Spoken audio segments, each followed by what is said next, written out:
વડોદરામાં ફરી એક વખત તસ્કર તોડકી સક્રિય થઈ છે। વડોદરા શહેરના મકરપુરા વિસ્તારમાં આવેલ ગ્રીન સોસાયટીમાં તસ્કરો ત્રાટક્યા હતા અને એક જ દિવસમાં 5 જેટલા ઘરના તાળા તોડ્યા હતા।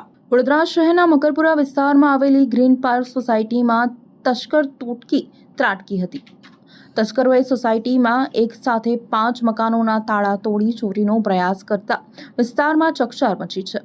પ્રાથમિક માહિતી મુજબ 5 જેટલા તસ્કરોની તોડકી સોસાયટીમાં ઘૂસી હતી, જેની સમગ્ર હિલચાલ સોસાયટીમાં લાગેલા સીસીટીવી કેમેરામાં કેદ થઈ છે। સીસીટીવી ફૂટેજના આધારે પોલીસ દ્વારા તપાસ શરૂ કરવામાં આવી છે। માહિતી અનુસાર તસ્કરો એસઆરપી ગ્રુપ 9ની દિવાલ ઓળંગીને ગ્રીન પાર્ક સોસાયટીમાં પ્રવેશ્યા હતા।